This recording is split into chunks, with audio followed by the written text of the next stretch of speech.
Pessoal, tá na linha com a gente o Dr. Paulo Hoff, ele é presidente da Oncologia da Rede DOR, né? E ele participou e comandou, enfim, um grande evento que aconteceu no Rio de Janeiro nesses últimos dias para discutir essa área da oncologia. Eu estava lendo o Dr. Paulo Hoff, além de ele agradecer pela entrevista aqui na Band News FM, eu estava lendo um artigo que o senhor publicou hoje junto com o Davi Wipe na Folha de São Paulo, Médicos, Inteligência Artificial e a Nova Era da Saúde.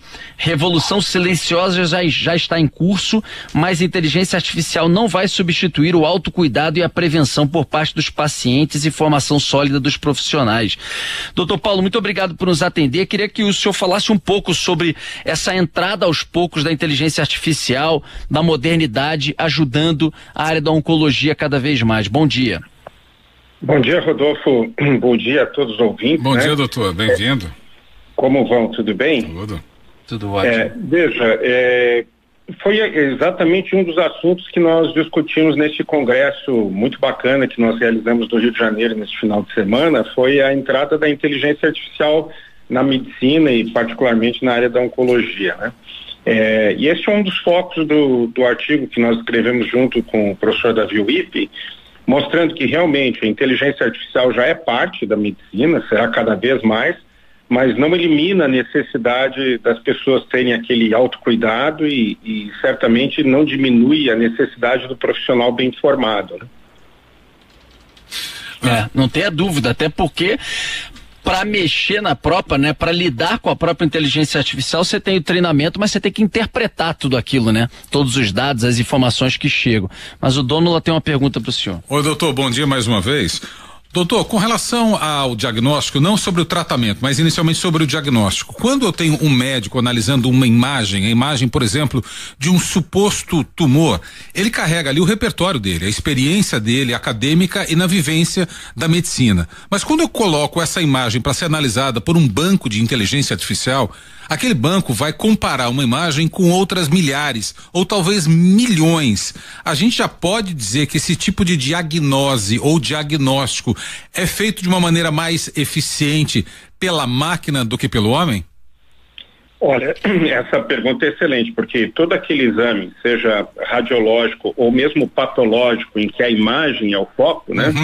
Você tem pixels, teoricamente a inteligência artificial vai ser capaz de fazer com altíssima precisão. Então, hoje nós já temos alguns trabalhos mostrando que, por exemplo, a análise de mamografias é feita extremamente bem pela inteligência artificial. Mas existem certas situações, como você colocou, certas nuances que a experiência e talvez o raciocínio humano ainda suplantam a máquina. Então, a ideia é de que esses sistemas de inteligência artificial, inicialmente, pelo menos, vão servir de extensor do conhecimento humano. Um exemplo, você tem lá 100 mil mamografias para serem analisadas. A inteligência artificial pode fazer uma primeira passagem, eliminar todos aqueles exames que estão normais e apontar então aqueles exames em que um ser humano precisa, um indivíduo especializado precisa ter um olhar mais claro. Então, de qualquer maneira, vai estender muito a capacidade de cada especialista de exercer a sua tarefa, né? Doutor, eu não vou citar obviamente nomes, perdão, mas a gente teve casos recentes aqui mesmo no Grupo Bandeirantes de pessoas muito jovens que acabaram enfrentando câncer. Um já enfrentou, muito jovem, com 28, 29 anos, descobriu um câncer no estômago. Uma coisa assim que, obviamente, deixou a todos nós aqui muito perplexos. Felizmente, o tratamento dele foi muito bem feito e as coisas caminharam muito bem. Porém, nesse momento, a gente tem outras pessoas também, e muito jovens, 40 e poucos anos, de cânceres que foram descobertos e estão sendo ali tratados. Mas essa é uma percepção minha, de pessoas que estão ao meu redor, ou realmente há números, dados que mostram que houve um aumento no número de casos de câncer em jovens no Brasil e no mundo? Olha, infelizmente, existem dados muito sólidos mostrando que houve no mundo inteiro, e o Brasil não é exceção, um aumento significativo na incidência de câncer em pessoas jovens. No passado, nós víamos cânceres em pessoas jovens normalmente associados a síndromes hereditárias, etc., e não é mais o caso, como o colega que você menciona, por exemplo, com 20 e poucos anos, etc. Isso é uma exceção. No passado nós não costumávamos ver casos assim, agora está se tornando uma certa rotina, né? Nós acreditamos que houve uma mudança significativa em termos de alimentação, atividade física e também exposição a poluentes, que pode estar influenciando esse aumento muito importante entre jovens, né? É realmente um problema de saúde pública. Opa! Ô, doutor, o que eu queria perguntar era em relação aos fatores que facilitam de alguma forma esse câncer nos jovens, na população mais jovem. A gente sabe, e aí já vi várias entrevistas de médicos falando sobre a obesidade, que é um fator muito de risco. A gente está num momento, pelo menos no meu ciclo, assim, as pessoas 30 a mais estão numa vida mais de corrida, querendo uma vida mais saudável. Esse fator da obesidade pesa muito em relação a isso? Então, até hoje, nós sempre mencionamos o tabagismo como sendo a principal causa evitável de câncer, né? Num país como o nosso, como o Brasil, em que o tabagismo teve uma redução importante, a obesidade começa a suplantar o tabagismo como causa mais importante de câncer. Então, sim, a obesidade causa um processo de inflamação no corpo inteiro, essa inflamação está associada ao aumento de risco de câncer, tem uma alteração de metabolismo, de hormônios, etc. E nós sabemos que a obesidade normalmente está associada a uma dieta menos saudável e sedentarismo, que são dois outros fatores relevantes para a incidência do câncer. Doutor, no artigo do senhor, o senhor fala sobre vacinas. Nós já temos uma quantidade significativa de vacinas que podem ser usadas para prevenir determinados tipos de tumores? Temos e temos no SUS. Você sabe que hoje um número significativo de pacientes acabam falecendo por cânceres que estão relacionados a alguns tipos de vírus que são preveníveis por vacina. Então, HPV, né? Temos o HPV, o vírus da hepatite, por exemplo. O HPV, por exemplo, seria importante nós mencionarmos aos ouvintes, porque está disponível para meninos e meninas na rede pública pelo SUS e previne câncer de colo uterino, câncer de canal anal, câncer de pênis, câncer de cabeça e pescoço relacionado ao HPV. Então é importante usarmos esse instrumento, né? Doutor Paulo Hoff, a gente hoje já lê bastante, né? Eu estava discutindo isso outro dia.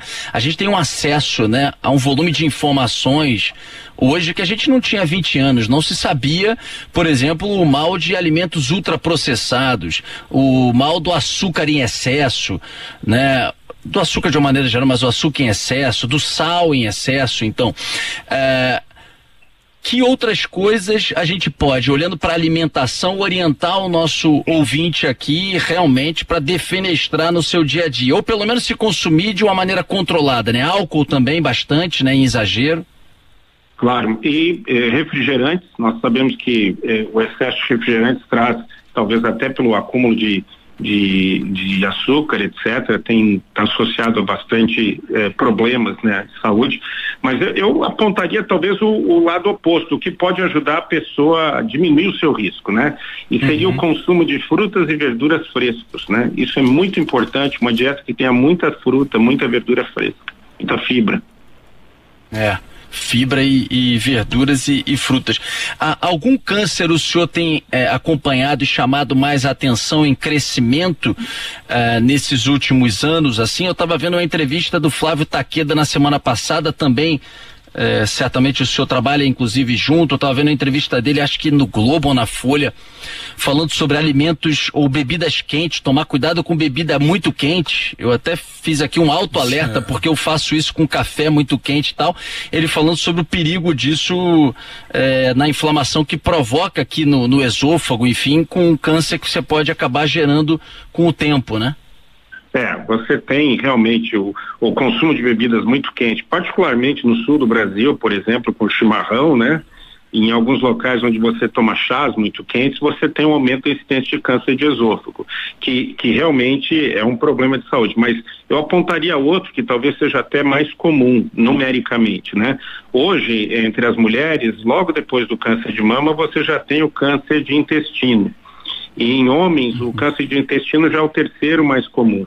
E nós temos para aqueles indivíduos com mais de 45 anos, a possibilidade de fazer prevenção com o teste de sangue oculto nas fezes, um teste simples, fácil, e não tem sido feito no Brasil no número necessário.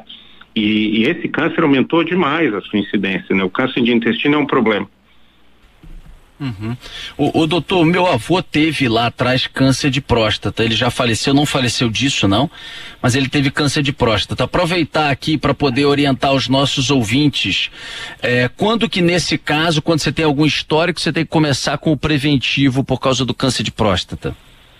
Se você não tem nenhum familiar, você começa a fazer a sua prevenção ao redor dos 50 anos.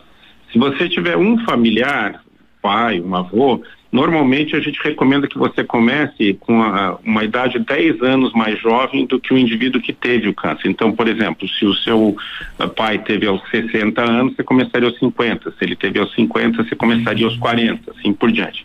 E lembrar que se houver muitos casos de câncer na família, pode haver uma propensão familiar e é importante discutir com o seu médico se há exames que devam ser feitos e com que idade iniciar neste caso, né? Quando se suspeita de uma síndrome familiar.